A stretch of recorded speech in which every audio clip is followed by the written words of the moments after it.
the Kung Fu archetype. Certainly a grand reason as to why I like playing these damn characters. Now, when it comes to most fighting games, I'm always looking for a Shaolin monk dude that knows how to fight. Just because it's just like I like the presentation of Kung Fu and or people that do animal styles. The Tekken lore states that this guy is a damn murderer. That's not the reason why I like him. The lore also mentions that the person that he murdered was his master, which he's basically a Kung Fu guy that went off the rails. Very young. He's like 26 or some shit. He's in his late 20s. That's wild. So he's basically an evil Kung Fu villain dude, for sure. This guy, he is the complete opposite. He's basically what Feng would have been had Feng would have just went outside, walked around for a little bit and just relaxed. He saw the sunlight, got laid a couple times or something, like, you know. Animal styles though. And this is Crane, his fight style. You know, there's a lot of animal references within Kung Fu and all that. And I think this shit's pretty dope. We're gonna start off with a couple of influences as to reason why I like playing those characters. And it all begins with Kung Fu movies. One of said movies, Seven Commandments of Kung Fu, made in 1979. Of course it's dated, but this kind of choreography in a movie and presentation is probably forever. Does that sound familiar?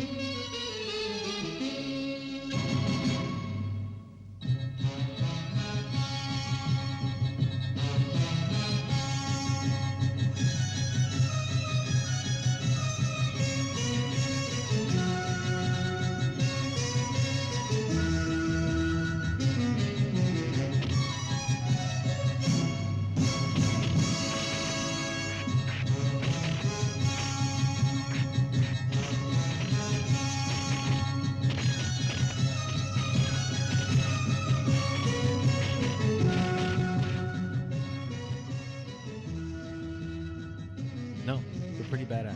This movie, in short, is, I'd say just check it out. Most of these actors are pretty much part of the Hong Kong fighting style and stunts where they weren't afraid to hit the shit out of you. It's hitting the shit out of each other and taking falls for real. I also like the music.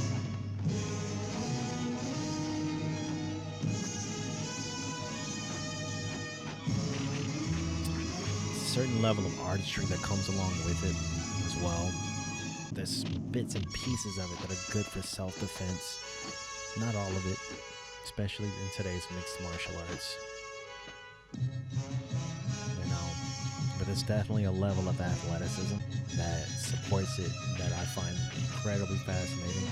There's definitely something to truly appreciate about all of it. So fire. Part of the reason why I like fighting this dude, or fighting as this dude in Tekken. Virtual Fighter. I just like the different stances. I've always thought it's pretty cool. Personal preference, Shaolin, all that jazz. Let's watch another scene that kind of gives you a better idea. This is Magnificent Butcher. Also shot in the same year, 1979, where Hong Kong cinema was just on the up and up, especially over here in the West, in the States. Movies, tons and tons of movies just being imported over and redubbed. I always thought that was really fascinating. Western audiences are starting to kind of understand bits and pieces of fight choreography. There's people that have brought it over and then created their modernized versions of it, and the way how the movies are shot. Eric Jacobs, he's also the genius behind doing the real life Tekken moves. Yeah, that's him. He's got a couple of movies out that he's made himself, most notably Contour. If you're a fan of, it's probably the closest person who's ever emulated it. Also, this whole movie is on YouTube, by the way. Contour, very, very quirky, awesome, really great fight choreography. It's amazing. Yeah, he's a veteran stuntman, and I think more people should know about him and his name. They should know about, you know, all of the people in regards to stunt teams, whether it's in Hong Kong or here in the States. This man is a veteran stunt man. He does motion cap, all of it. This man knows his stuff. Here in Chicago, Emmanuel, or Manny, he had a YouTube channel way back when, and he started it in 2010 right here. The local stunt team, and they specialize in fight choreography. But I think the videos now are private. They're very, very, very low key, but Lazy Bound Productions, they do a lot of cool shit. Let's go back to one of the influences on why I like playing guys like him, and most notably Feng Wei.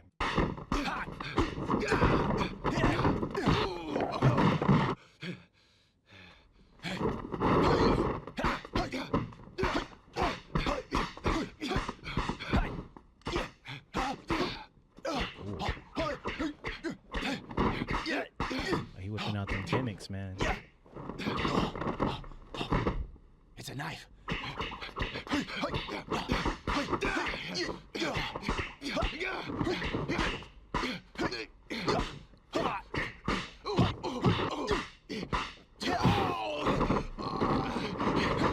Check out that adaption. He's closing his fist now and keeping it towards his sides. But as the fight goes on, he gets further and further away from the knives. Look at the evasion.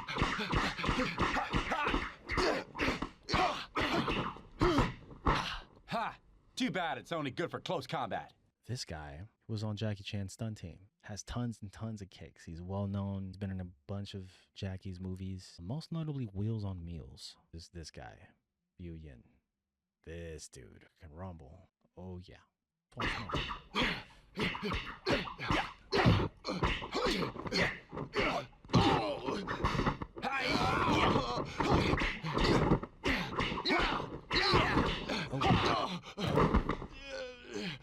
And useless from a distance.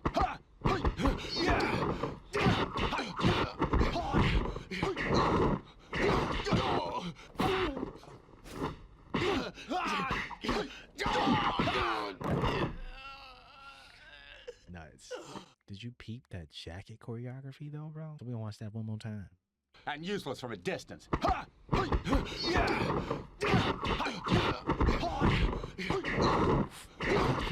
too confusion. Mixed. KO. Speaking of jacket choreography, here's another example. Cradle to the Grave in 2003 with Jet Li and DMX. DMX is not really doing any real martial arts in this movie. He's just brawling. You know, like a dude from New York that's just finna stomp your face in with some Timbs. Jet Li was fighting with his goddamn hands in his pocket. He was countering 2 counters. Did you see that fucking... Oh, we gotta slow it down. Dodges the first hit and the second kick. Stops him. Oh, discombobulated. Jacket. This is a weird example as to why, you know, how this relates to these two.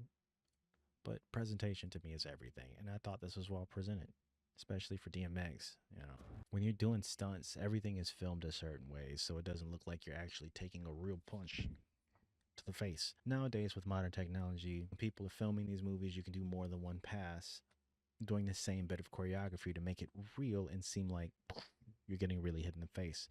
A good example of this Roadhouse movie with Jake Gyllenhaal. They filmed this movie in a certain way where there's multiple passes where it looks like the person is taking a serious punch to the fucking face, but it's all filmed a certain way.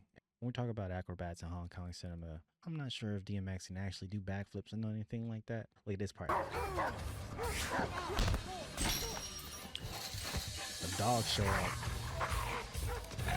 Look at this shit. This motherfucker ran up the wall and he did a damn backflip. What the fuck? And some... I'm pretty sure those are lugs. I don't know if they was Timbs, but it was Timbs or they were lugs. For my youngins who don't know, they looked a bit weird. The fringe boot. Don't sleep on these. These were hot shit back then in the early 2000s. Timberland boots associated with New York. I think the high top, it just looked better when you cuffed it with the jeans. It just looked overall better compared to lugs, which were basically the same thing. But people wore the fringe boot. They had a certain look to them. Not too many people wore them, though, because of Tim's just being the overall better looking shoe and, you know, shit like this. This motherfucker ran up the wall in some goddamn lugs or some Tim's. I don't know what fucking shoes he was wearing for this shit, but just look at this shit. What the fuck? And some rocker red jeans. How did they know to plan that so well? It's a movie. I know. Back to another reason as to why I like playing Feng Wei. You see how this motherfucker's striking poses? That's a pose. This is a pose. This is a pose. This is a motherfucking pose. This is a pose. Like, this motherfucker striking poses the whole time. This is part of the reason why I like Feng Wei here. So I gotta bring up. You probably think I should be playing Hua Ring when I bring up this dude. No, Jean-Claude Van Damme is part of the reason why I like playing Feng Wei. Wanna know why? Because this motherfucker strikes poses. Jean-Claude Van Damme, these late 80s, 90s movies, when he was doing Western style stunts and choreography and film and all, we got to mention Kickboxer And we got to mention Bloodsport. People that were filming them in America just did not know enough about how to film, really fast fight choreography. I'm pretty sure this guy would probably talk about that a lot more.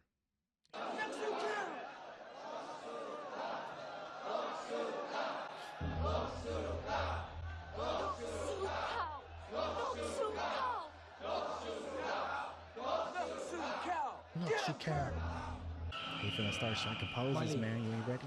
Got them. This guy, he's in a kickboxer stance. It's easy to torque the shoulders and hips. See that? He struck a pose right there.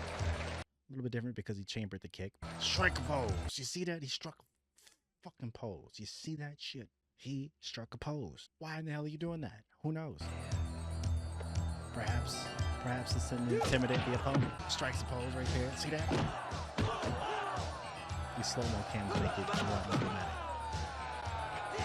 Ironically, this guy has the braid. That ain't got nothing to do with it. That's just so happens to be something I put together. Motherfucker striking poses. Oh yeah, you about to learn today. You see that? This guy right here, he's playing Tekken without knowing frames. He don't know frame data. This dude, oh yeah, he knows all about frame data. Oh, and you gonna learn some frame data today. He was like, yeah, bro, we gonna learn how to do some frames today. There's no more button mashing in this arena. Nope. You know why? Because John Clark ain't down. He's striking a pose. This is 1989. This is for the Western audiences. What they would do is they would take the same shot, repeat it over and over and over again. I can do it too. Look at this. Over and over and over and over. Even the dog is doing it.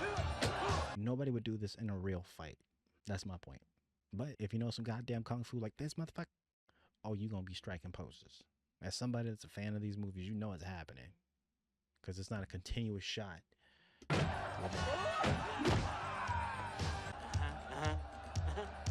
Yeah, you gonna run the set. You gonna run this best of 3.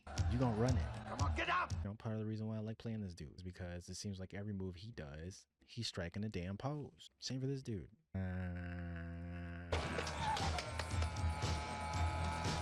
That's basically why I like playing this dude so much. It's not that complicated. It's got a lot to do with all of these older movies. Most people that probably like Eddie Gordo has seen this guy. This is the guy who played Eddie Gordo in the Tekken movie. People be thinking that shit's all for show. The thing about capoeira is that it's meant to confuse you because it's a mix between dance and martial arts. They had their own way of doing it because they had to do it in secrecy.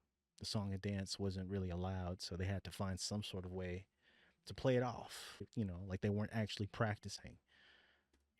Which is why you see him doing all of these feints and things. Check this in right here. Bam! To get kicked for real, that shit can end you. It will end the hell out of you. You might have seen this movie on TV, but you certainly know who this guy is. That's Mark Dacascos.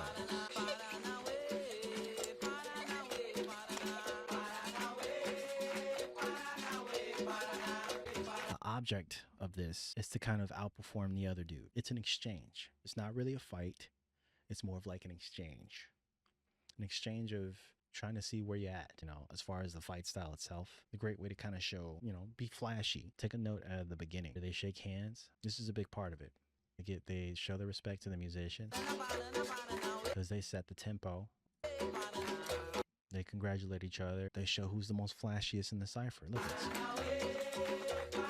Yeah.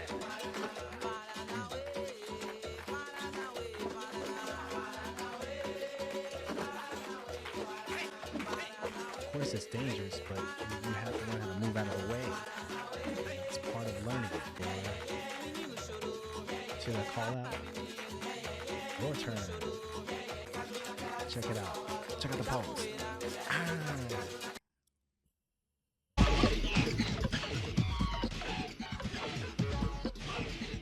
Oh yeah. He looks like he could do the mocap for Jin, don't you think?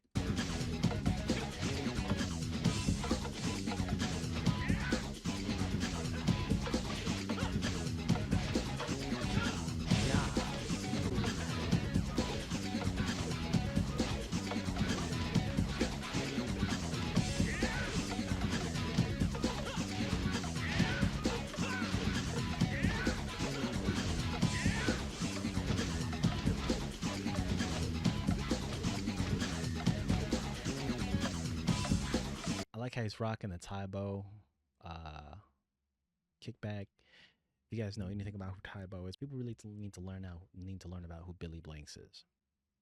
King of Kickboxers, Showdown, TC 2000, which was a bit of a cheesy movie. He didn't really like acting. He was always either playing a villain or something, but I wouldn't say acting was his strong suit. But he could fight. There would be no Michael J. White without Billy Blanks.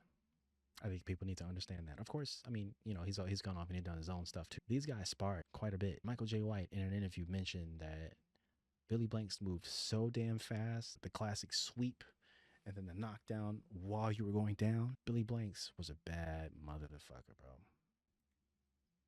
And there would be no Michael J. White without him. Johnny Young Bosch. Everybody knows him because of his voice. This dude does his own stunts. Alpha stunts. A super long time ago. Yeah. It's also got a band, couple of other things, etc., etc. Check this out.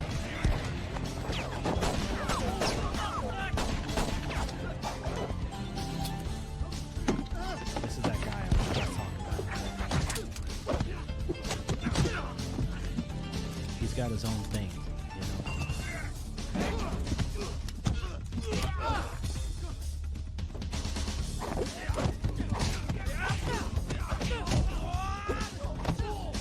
This was like the early days of wire work.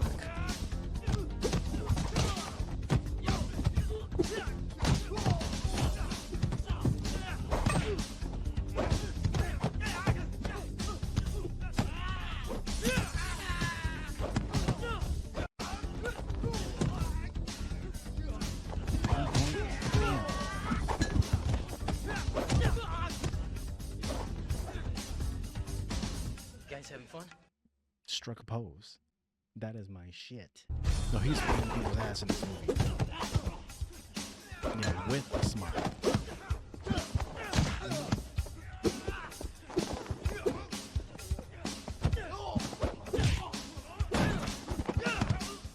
Ooh.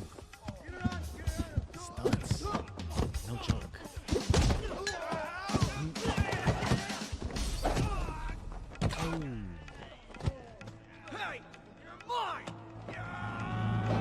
Oh. Calm that down. I just wanted to talk about why I liked playing Feng so much. This motherfucker strikes poses. He takes the aggression, and that's just his main thing about it. You know, playing fighting games in general is because of Kung Fu movies. And I'm going to try to play some Virtual Fighter 2 in the future so you can see how I like playing this character so much. Because he's one of my favorite characters to play. He's a little difficult, but he's fun. Much harder than this dude.